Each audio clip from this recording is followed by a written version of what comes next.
Let's solve a couple of problems as our introduction to the ideal gas law. Check the applicability of the ideal gas model for superheated water vapor at 600 degrees Fahrenheit. There'll be two problems here. The first, A, the pressure will be 900 psi, and B, the pressure will be 100 psi. So before we actually solve these problems, let's get introduced to the ideal gas law.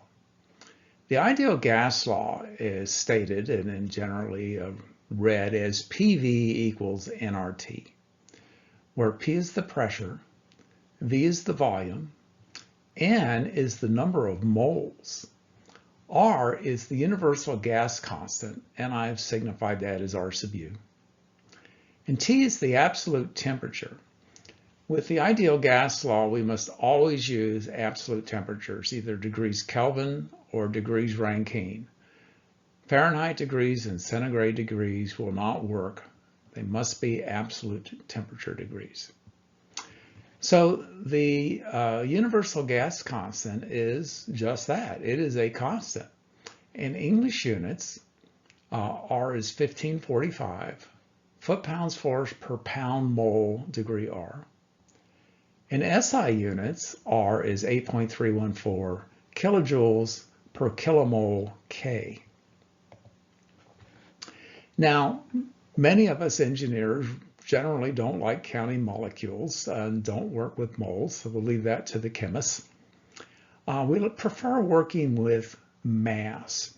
Well, we can create a gas constant for any gas simply by dividing the universal gas constant by the molecular weight. Now, molecular weight has SI units of kilograms per kilomole, and it has English units of pounds mass per pound mole. So let's calculate the gas constant for water. We know that the molecular weight of water is 18.02, or more specifically, that's 18.02 kilograms per kilomole, or it's 18.02 pounds mass per pound mole. So let's calculate the gas constant for water in both English and SI units.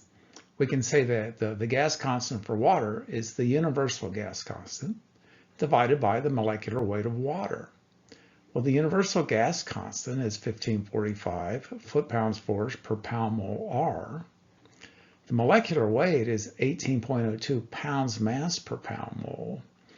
And that gives us a gas constant for water as 85.74 foot-pounds force per pound mass R. So here we're dealing with a gas constant in terms of mass and not moles. We can do the same thing in SI units. The gas constant for water is the universal gas constant divided by the molecular weight of water, which is 8.314 kilojoules per kilomole K, divided by 18.02 kilograms per kilomole. And we calculate that the gas constant for water in SI units is 0.4614 kilojoules per kilogram K. So let's summarize the useful equations and values for working with the ideal gas law in terms of mass. We have PV as mRT now instead of PV as nRT. But with the mass, we have to use the specific gas constant for that particular gas, which is the universal gas constant divided by the molecular weight. Also, we can divide both sides of this equation by m. And now we have the pressure times specific volume is equal to the gas constant times temperature. And once again, I've written here what the universal gas constant is.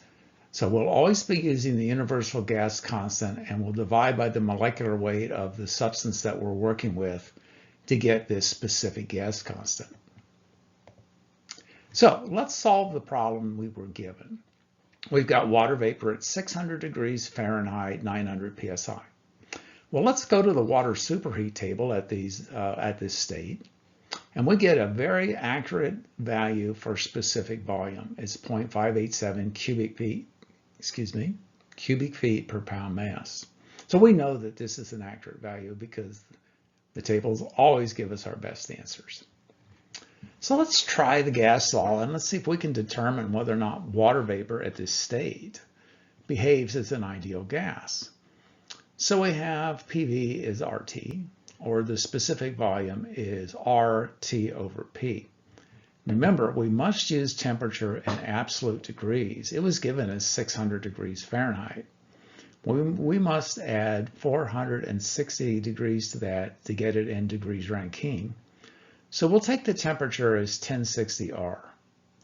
So the specific volume then is the gas constant for water, which is 1545 divided by 18.02, having units of foot-pounds force per pound mass R, times the temperature of 1060 R, divided by the pressure of 900 pounds force per square inch, which I'm going to convert to square feet.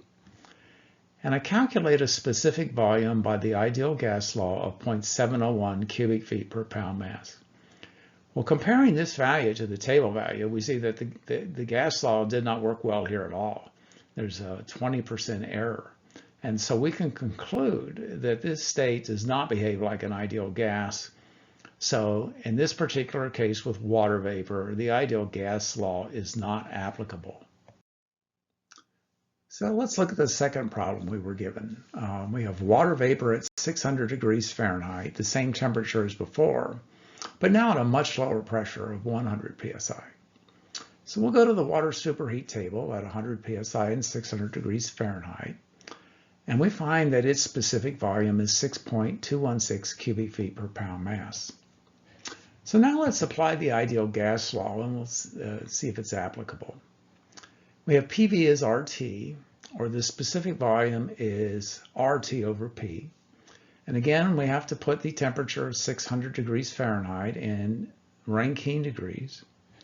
So we have the specific volume is the gas constant for water, which is 1545 divided by 18.02 foot-pounds force per pound mass R.